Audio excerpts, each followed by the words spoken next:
Lors de ma pendaison de crémaillère, mes parents ont fait une scène. Papa a hurlé, cède ta maison de 340 000 $ à ton frère ce soir. Ou nous te mettrons nous-mêmes à la porte. J'ai refusé. Il m'a giflé, assez fort pour me fendre la lèvre. Je l'ai regardé droit dans les yeux et j'ai dit, c'était ta dernière erreur gratuite. Espèce de lâche pathétique. Quelques minutes plus tard, 2 policiers sont entrés. Le visage de ma mère s'est décomposé. Parce que la clé en laiton a heurté 2 fois le crochet dans l'entrée avant de s'immobiliser.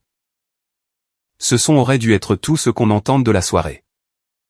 Juste ce petit tintement clair de métal, dans une maison qui sentait encore la peinture fraîche. Le nettoyant au citron, et le carton des boîtes que j'avais enfin vidé ce matin-là. Un acompte de 34,000 $ aurait sonné mieux, mais le mien n'était que de 28,000 $. Économisé pendant 4 ans, sur un salaire de 42,000 $ du comté. Et cette clé en laiton semblait toujours plus lourde que tout ce que j'avais jamais possédé. Le rôti attendait sur le comptoir, sous une feuille d'aluminium. Quelqu'un du travail avait apporté une salade qui coûtait plus cher que celle que je m'achetais. D'habitude. 8 personnes se déplaçaient dans mon salon. Faisant attention aux murs neufs et se montrant prudentes les unes avec les autres. 2 collègues du palais de justice se tenaient près de la cheminée. Ma voisine, Iris Vance, s'était installée sur le canapé comme si elle me connaissait depuis des années. Et non depuis 11 jours. Travis, lui, était dans la cuisine, se servant un autre verre sans demander la permission. Ma mère se déplaçait derrière lui, arrangeant des assiettes qui n'en avaient pas besoin. Mon père, lui, ne cessait de regarder la maison, de la même manière que les hommes. Dans les ventes aux enchères. Regarde un objet dont ils ont déjà décidé qu'il devrait être moins cher. Cela aurait dû m'alerter. Beaucoup de choses m'avaient alerté avant cela. Les promesses annulées, l'argent qui circulait toujours dans un seul sens. La façon dont Travis pouvait échouer bruyamment et être quand même qualifié d'audacieux. Tandis que moi, je pouvais construire quelque chose discrètement et être toujours qualifié de petit. Rien de tout cela n'était nouveau. La nouveauté, c'était la maison. Du carrelage neuf dans l'entrée. Un nouveau relevé de prêt hypothécaire plié dans le tiroir à fourre-tout. Une nouvelle habitude de regarder autour de moi et de penser, c'est à moi. Le dîner a duré 40 minutes, avant que mon père ne pose sa fourchette trop délicatement. C'était le premier vrai signal. Carl Stanton n'était pas un homme délicat. C'était un contremaître charpentier aux poignets épais. Avec une voix faite pour crier par-dessus les compresseurs. Et un talent pour transformer les faveurs en dettes à la seconde où vous arrêtiez de sourire. Délicat signifiait planifier. Planifier signifiait danger. Il s'essuya la bouche, se pencha en arrière sur sa chaise. Et me regarda depuis le bout d'une table que j'avais payée moi-même. Il faut qu'on parle de cette maison, dit-il. Personne ne bougea au début. Les couverts tintaient contre les assiettes.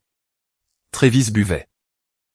Ma mère fixait le rôti comme si c'était le rôti qui avait convoqué la réunion. Je suis resté debout au bout de la table, mon verre à la main. Nous en parlons maintenant, ai-je dit. Carl hocha la tête une fois. Bien. Alors, faisons simple. Cède-la à ton frère ce soir. L'atmosphère changea si vite que c'était comme si quelqu'un avait ouvert la porte d'un congélateur. Dans la pièce. Une de mes collègues, Nina, posa sa fourchette sans prendre la bouchée qu'elle avait levée. Iris tourna la tête vers moi, pas vers lui. Travis n'avait pas l'air embarrassé. Ce détail comptait. Il avait l'air prêt. J'ai posé mon verre sur la table. Non. Carl sourit, comme sourient les hommes qui pensent que la première réponse n'est qu'un entraînement. Ne commence pas à faire l'idiot devant les invités. Je ne fais pas l'idiot, ai-je répondu. Il repoussa sa chaise et se leva. Ton frère a besoin que cette propriété soit protégée. Avant que la banque ne dévore tout. Tu la cèdes à Travis, il la met en vente, la famille s'en sort. Et ta mère et moi, nous gardons notre maison. Voilà. Ce n'était pas un dîner de famille. C'était une extraction. J'ai regardé ma mère. Elle n'a même pas sourcillé au mot « céder ». Cela signifiait qu'elle l'avait déjà entendu avant ce soir. Vous vous êtes invité à ma pendaison de crémaillère pour me dire de donner ma maison. Ai-je dit. Karl frappa la table de la paume de sa main. Nous t'avons élevé. Nous t'avons nourri. Nous avons payé l'électricité au-dessus de ta tête. Pendant 18 ans. Tu crois qu'un simple acte de propriété efface tout ça? Ça n'efface rien du tout, ai-je dit. C'est juste que ce n'est pas à vous. Sa mâchoire se crispa. Travis s'approcha de l'embrasure de la cuisine, les bras croisés. Pas comme un homme piégé dans une conversation pénible, mais comme un homme qui attend des papiers. Karl fit 2 pas vers moi. Tu passes tes journées derrière un bureau, à tamponner les papiers des autres pour 42 000 $ par an. Et tu crois que posséder une maison fait de toi un homme? Ton frère a monté une vraie entreprise. Il a pris un vrai risque. Et toi? Tu n'es même pas capable de signer un bout de papier pour aider les gens qui t'ont nourri pendant 18 ans. Tu es la personne la moins utile de cette famille. Beau. Tu l'as toujours été. Le silence tomba, si lourd qu'on pouvait entendre les respirations. Nina le dévisageait. Marcus, des archives, regardait le sol. Iris s'était figée sur le canapé, une main glissant déjà vers son sac à main. Cette tirade aurait fonctionné sur la version de moi qu'ils avaient élevée. Le plus jeune. Celui qui entendait, gratte-papier, et croyait que cela signifiait, invisible. Celui qui confondait encore le fait d'être facile à utiliser avec le fait d'être aimé. J'ai secoué la tête. Dehors. Karl a ri. Tu ne me donnes pas d'ordre pour sortir d'une maison que tu possèdes seulement parce qu'une banque a été trop stupide pour demander quel genre de fils tu es. Ma réponse est toujours non. Il a comblé la distance en 2 pas rapides. J'ai vu son épaule pivoter avant de voir sa main. Puis le plat de sa paume a claqué contre ma bouche. Si fort que ma tête a heurté de côté le montant de la porte. Quelque chose s'est déchiré à l'intérieur de ma lèvre. Un goût de cuivre a inondé ma langue. Ma mère a eu un hoquet de surprise. Pas Travis. 3 gouttes sombres de sang ont taché le sol. J'ai porté mes doigts à ma bouche, je les ai regardés, puis j'ai relevé les yeux vers mon père. Toute la pièce s'attendait à ce que je me recroqueville. Au lieu de ça, j'ai essuyé le sang avec le revers de ma main et je l'ai regardé droit dans les yeux. C'était ta dernière erreur gratuite, espèce de lâche pathétique, ai-je dit. Il a fait une demi-fente en avant, de nouveau, le torse bombé. Ton frère a besoin de cette maison. Nous nous sommes portés garant pour son prêt. Tu veux que tes parents se retrouvent à la rue? C'est à ce moment que la porte d'entrée s'est ouverte. 2 policiers sont entrés rapidement, un homme et une femme. Les mains déjà levées dans cette posture préventive des forces de l'ordre. Cela signifie qu'ils essaient de calmer une scène dont ils s'attendent à ce qu'elle s'aggrave avant de s'améliorer. Derrière eux, les gyrophares bleus et rouges de la voiture de patrouille balayaient les fenêtres de ma façade. Le visage de ma mère a changé avant celui de Karl. Il s'est effondré d'un coup, comme si quelque chose en elle s'était rompu. Pas la peur de la police en général. La reconnaissance. Elle a regardé au-delà des policiers et a trouvé Iris dans l'embrasure de la cuisine. Son téléphone toujours à la main. Jolene a compris à 7 secondes que les témoins n'étaient plus de simples décorations dans son plan. Ils étaient des preuves. L'agente a immédiatement vu ma bouche. Qui vous a frappé? J'ai pointé mon père du doigt, sans drame. Mon père. Karl a commencé à parler avant même qu'elle ne le regarde. C'est une affaire de famille. Il déforme tout. Iris a parlé plus fort que lui. Non, monsieur, ça ne l'est pas. Je l'ai vu frapper son fils. Marcus a levé son téléphone, sa caméra de salon a tout filmé, dit-il tranquillement. C'était une autre chose à laquelle mes parents n'avaient pas pensé. J'avais installé la caméra cet après-midi, parce que j'avais des outils. Des enveloppes de cadeaux non ouvertes, et des déménageurs qui allaient et venaient. Elle faisait face au salon et à la moitié de la salle à manger. La sonnette caméra filmait l'entrée et le porche. Aucune des deux caméras n'était cachée. Aucune des deux ne se souciait que le sang et la cupidité étaient censés rester en famille. Les policiers nous ont séparés. Nina m'a tendu des serviettes en papier. Le sang continuait de les traverser. Mon père insistait sur le fait que je surréagissais. Ma mère essayait de paraître la plus petite personne de la pièce. Travis ne disait presque rien. C'était son don. Il laissait les autres faire les choses les plus sales et se tenait juste assez près pour en profiter. L'agent m'a demandé si je voulais déposer une plainte. Oui, ai-je répondu. Carl a aboyé un rire. Tu appelles la police contre ton propre père pour une simple gifle? Je l'ai regardé. Non, j'appelle la police contre l'homme qui est entré chez moi. A exigé ma propriété pour son fils préféré, et m'a frappé quand j'ai refusé. Personne ne l'a aidé après cette phrase. Pas même ma mère. Ils l'ont fait sortir par ma porte d'entrée. Pendant que mes invités s'écartaient pour lui faire de la place. Ma voisine regardait depuis l'autre côté de la rue. La lumière du porche éclairait le sang qui séchait sur mon menton. Carl s'est retourné une fois, a regardé dans mon salon, et a vu tout le monde le voir. Bien. Avant que je vous raconte ce qui s'est passé ensuite. Abonnez-vous à Family Secret Tales si vous aimez les histoires où le discret cesse d'être utile. Aux urgences, l'infirmière a nettoyé la coupure et m'a demandé si je me sentais étourdi. La plaie à l'intérieur de ma lèvre n'a pas nécessité de point de suture. Mais ils l'ont photographiée, ont documenté l'enflure le long de ma pommette. Et m'ont remis des papiers pour le suivi médical. J'ai gardé chaque page. À 22h15 ce soir-là, j'étais assis sous une mauvaise lumière fluorescente. Avec un bracelet en papier au poignet. Et je pensais à quel point l'espoir peut paraître stupide quand il met une belle chemise et invite des gens à dîner. Je les avais invités parce que je voulais une phrase. C'est tout. Une phrase de mon père qui sonnait comme de la fierté. Pas parce que j'avais besoin de sa permission. Parce qu'une vieille partie de moi voulait encore la preuve que construire quelque chose de solide. Compterait enfin plus que Travis consumant un autre rêve emprunté. Travis avait été l'enfant prodige pendant si longtemps que le rôle lui semblait naturel. À 32 ans, il avait déjà épuisé une idée de magasin audio, une idée de nettoyage de bateau. Puis l'entreprise d'aménagement paysager qui a finalement entraîné mes parents dans sa chute. Carl et Jolene s'étaient portés co-signataires d'un prêt aux petites entreprises de 180 000 $ pour cette affaire, en mars 2022. Il lui avait donné 14 000 $ supplémentaires en fonds de démarrage le mois suivant. Pour une remorque d'occasion, des tondeuses, la paix.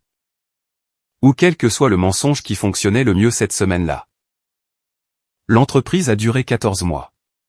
Les camions ont cessé d'apparaître en mai 2023. En août, la banque poursuivait les co-signataires. J'ai appris ces chiffres exacts plus tard. Le schéma lui-même, je le connaissais depuis toujours. Quand j'ai signé l'achat de la maison le 18 octobre. J'étais assis seul à la table de l'étude notariale, signant page après page. Tandis qu'une réceptionniste de la moitié de mon âge me félicitait comme si elle le pensait vraiment. Carl avait promis de m'aider à déménager ce week-end-là. Samedi matin. Il a appelé pour dire que Travis avait besoin d'aide pour vider du matériel d'un entrepôt loué avant que les frais ne s'accumulent à nouveau. Ma mère a pris le téléphone après lui et m'a servi la même rengaine qu'elle utilisait depuis des années.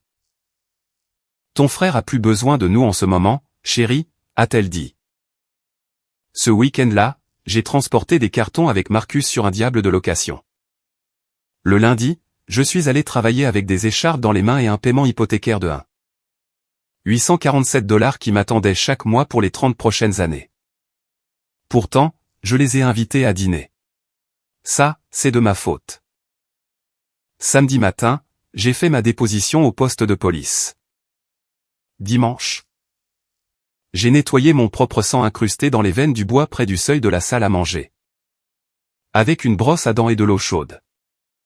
Lundi. Je suis entré au palais de justice où je travaillais et j'ai demandé une ordonnance de protection d'urgence. Mon travail est commis aux archives du tribunal du comté.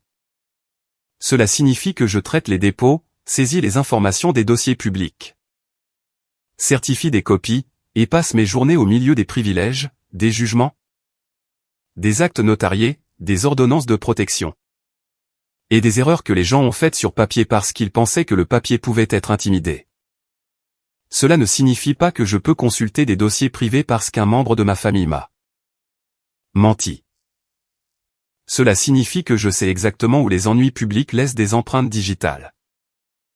La demande d'ordonnance de protection a déclenché une vérification d'antécédents standards dans les archives publiques liées aux parties concernées.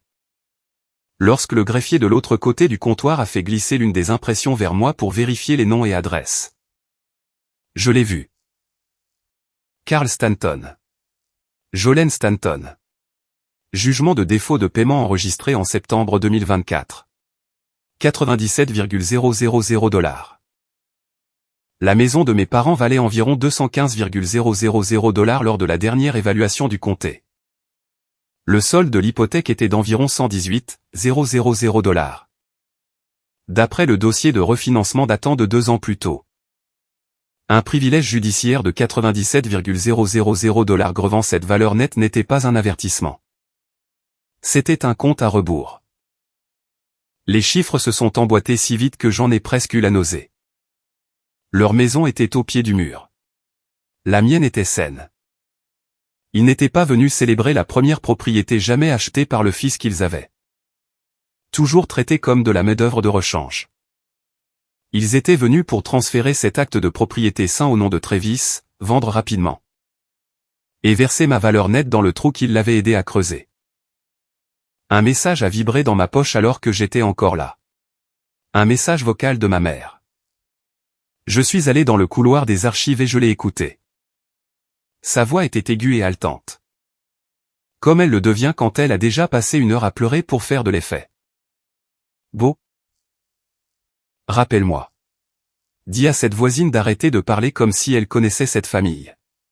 Travis a déjà annulé le notaire.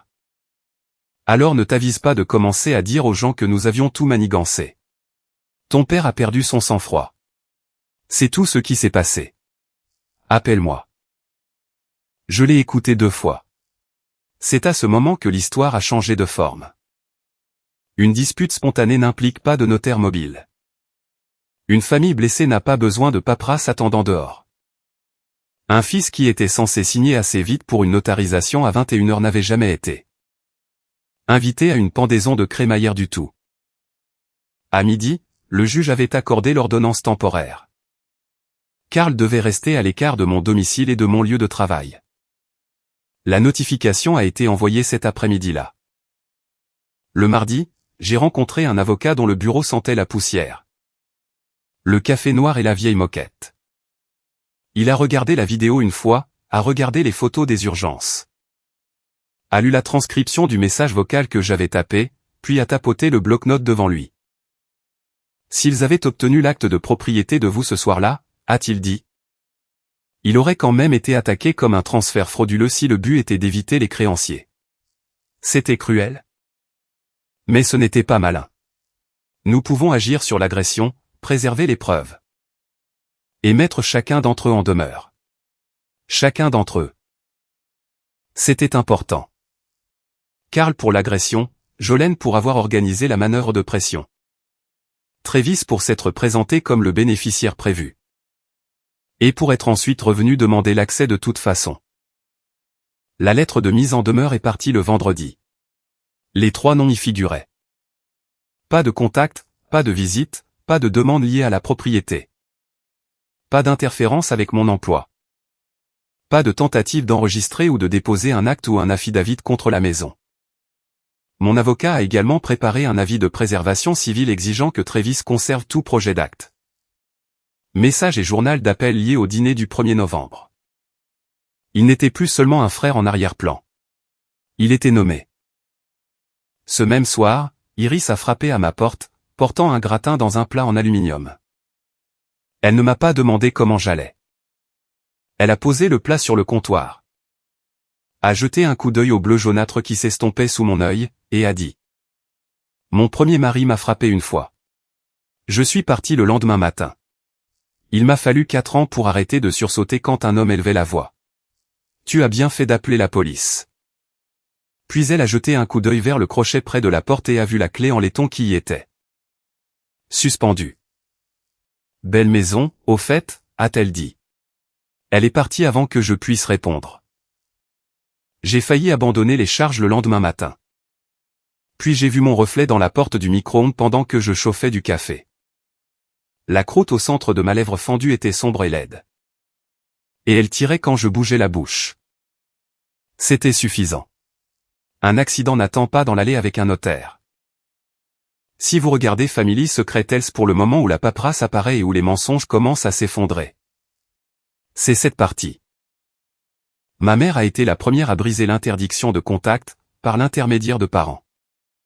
Pas directement, bien sûr. Les gens comme elle veulent toujours le bénéfice d'un message sans la honte de l'assumer. Tante Denise a appelé pour me demander si je laisserais les choses légales se tasser. Mon cousin Landon a envoyé un texto disant que Karl avait paniqué. Quelqu'un a dit à quelqu'un que Travis avait tout perdu.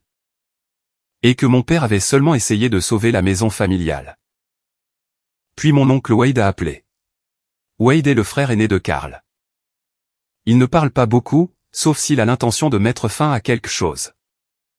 Je lui avais envoyé la vidéo de la caméra après l'approbation de mon avocat. Il l'a regardée 3 jours plus tard et m'a appelé d'un chantier. Ton père a tort, a-t-il dit. 4 mots. C'est tout. Personne dans cette famille ne me les avait jamais dit à voix haute auparavant. Le deuxième rebondissement est venu de Travis lui-même, exactement là où il le fallait. Quand il a pensé que j'écouterais encore s'il utilisait une voix plus douce.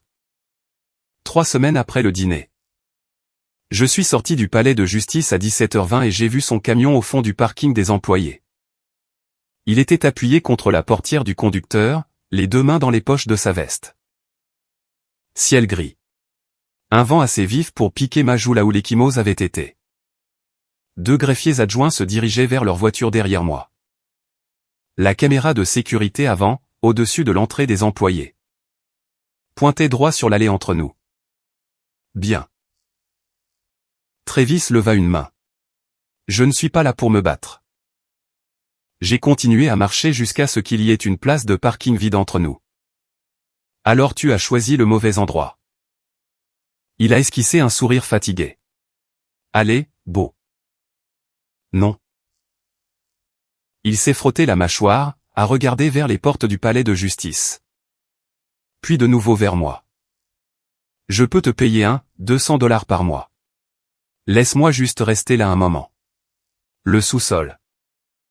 La chambre d'amis. Peu importe. Je me ferai discret. Et abandonne les charges contre papa. Il était ivre. Il avait peur.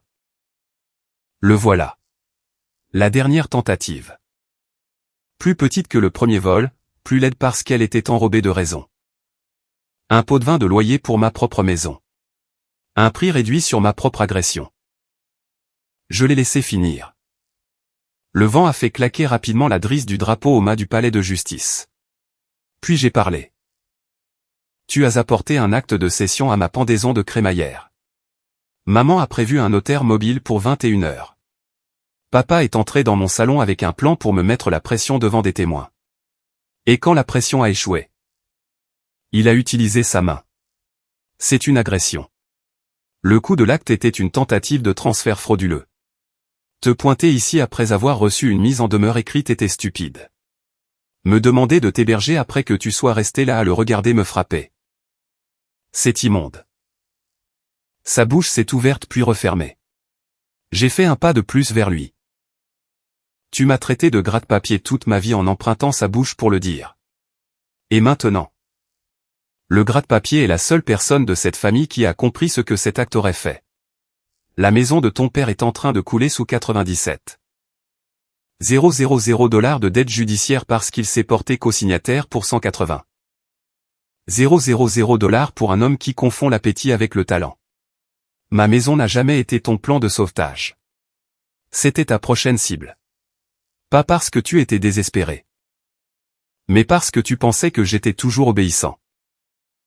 Son visage a perdu ses couleurs. Je n'ai pas arrêté. Tu veux que tout soit dit clairement. Travis? Très bien. Il m'a agressé. Ta mère a organisé la scène. Tu es venu prêt à recevoir la propriété. Mon avocat a la vidéo. Le message vocal, les dossiers de l'hôpital. Et les dates.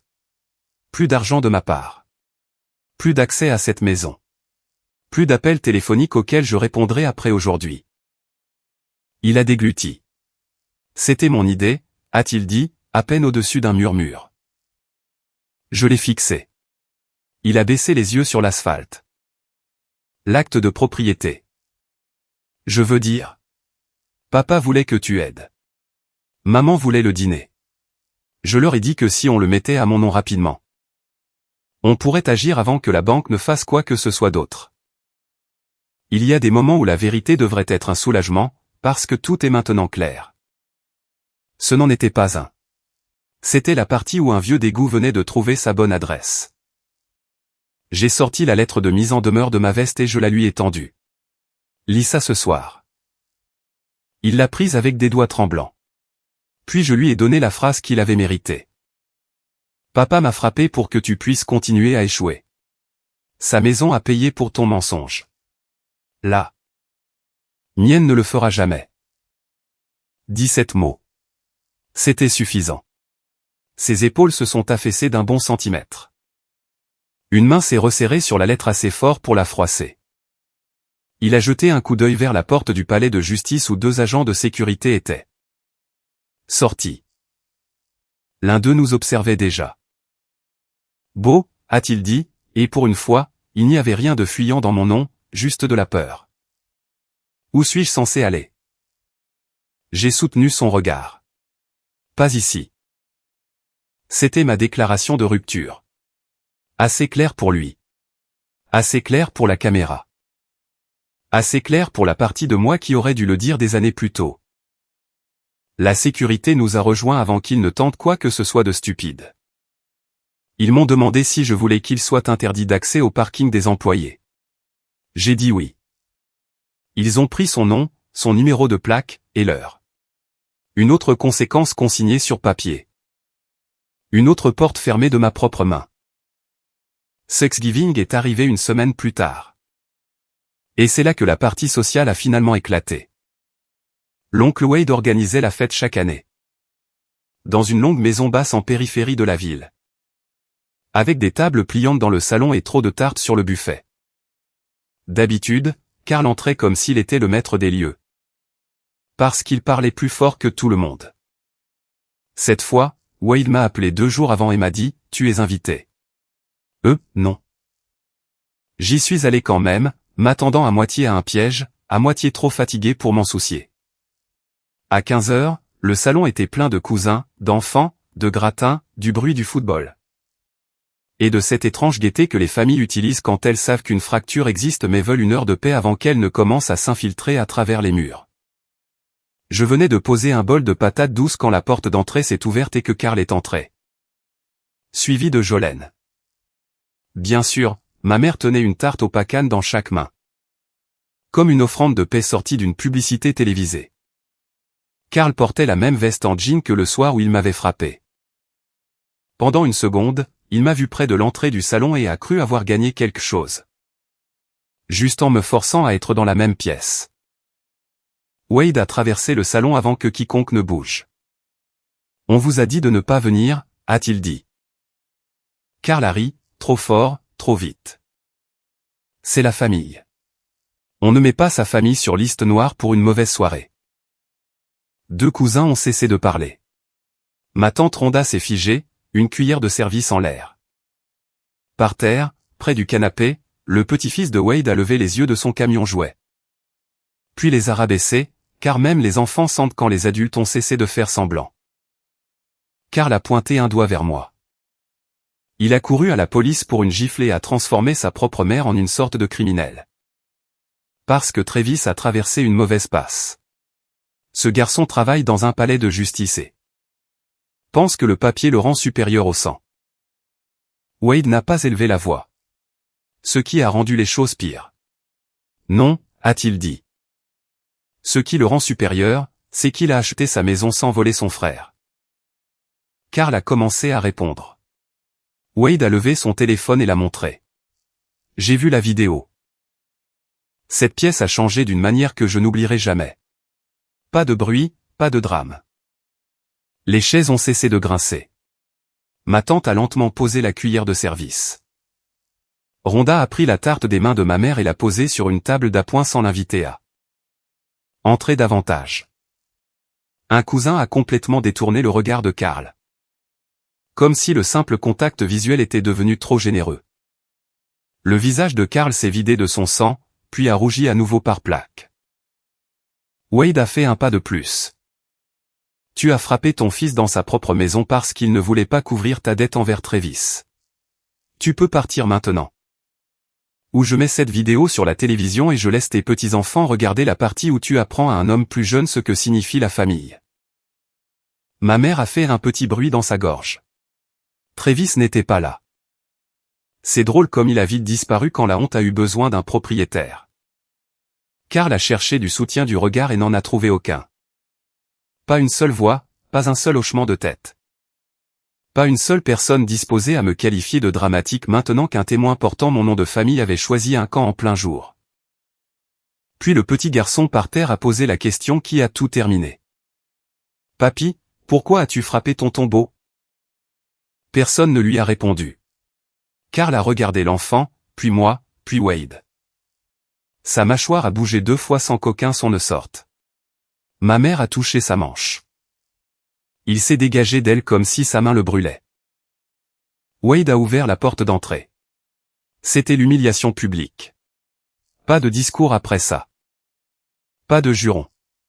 Pas d'assiette jetée.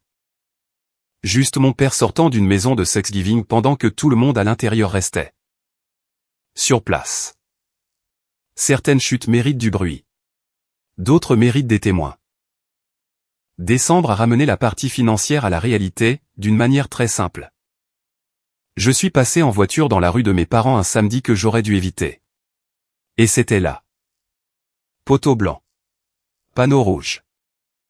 À vendre, cloué proprement au bord de la pelouse où Travis et moi avions autrefois joué au football jusqu'à ce que Carl crie que nous abîmions l'herbe. Une agente immobilière se tenait sur le porche avec un presse-papier. Ma mère se tenait à côté d'elle, dans un manteau trop fin pour la saison. Acquiesçant à des choses qu'elle détestait manifestement. 2 cartons penderies aplatis étaient appuyés contre le mur du garage. Carl traînait une caisse à outils en métal cabossée vers l'allée, s'arrêtant tous les quelques mètres pour reprendre sa prise. Il avait l'air d'avoir 10 ans de plus que sur le sol de ma salle à manger. Je ne me suis pas arrêté. Je n'ai pas fait de signe de la main. La leçon était déjà en cours sans moi. Pourtant, une dernière scène restait. Celle qui a donné sa forme à la fin. La vente de leur maison s'est conclue 9 jours avant Noël. Je le sais parce que mon travail a rendu la date d'enregistrement publique lorsque l'acte est apparu dans l'index. Et parce que certaines vérités arrivent sur papier, après tout. Cet après-midi-là, après le travail, je suis rentré chez moi en passant par le vieux quartier près du Leur et j'ai vu Carl debout sur le porche de la maison qu'il ne possédait plus. Pas assis. Pas effondré dans un camion. Debout là. Avec une boîte d'archives en carton à ses pieds et sa vieille clé de porte d'entrée à la main. La serrure avait déjà été changée. Il a inséré la clé une fois. Elle s'est arrêtée à mi-chemin. Il a réessayé, plus fort, l'épaule tendue, son souffle formant un nuage devant lui. La clé a gratté inutilement contre de nouvelles goupilles. À l'intérieur, à travers la fenêtre de devant. Je pouvais voir le mouvement du peintre de l'acheteur en train de masquer les moulures. Changement de scène. Changement de serrure. Même homme. Une femme en manteau de laine, probablement l'agente immobilière, est arrivée sur le trottoir et a dit quelque chose que je n'ai pas pu entendre. Carl n'a pas répondu. Il continuait juste à regarder cette clé. Comme si on pouvait discuter avec le métal si la main derrière lui se mettait assez en colère. Puis son poignet est retombé. C'était la partie émotionnelle. Pas de larmes. Pas de supplication. Juste un homme fixant une clé qui appartenait à un monde déjà fermé derrière lui. Le temps que j'arrive dans ma propre allée, la nuit était complètement tombée. La lumière du Porsche s'est allumée quand je suis sorti du camion. À l'intérieur, la maison était calme de la bonne manière. Personne n'attendait pour exiger quoi que ce soit. Pas d'air vicié par un menteur. Juste le bourdonnement du réfrigérateur, le léger clic du thermostat. Et la clé en laiton sur le crochet dans l'entrée où je l'avais laissée. J'ai rempli un verre à l'évier de la cuisine et je suis resté là, à boire l'eau de mon robinet. Dans ma maison, avec mon acte de propriété sain, mes serrures inchangées. Et mon téléphone silencieux parce que j'avais enfin appris à ma famille la seule chose qu'ils n'ont jamais apprise pendant que je grandissais. Être utile n'est pas la même chose qu'être possédé. Si cette histoire a touché la corde sensible pour laquelle vous êtes venu sur Family Secret Health, laissez votre avis dans les commentaires. Moi, j'ai laissé la clé en laiton exactement où elle était.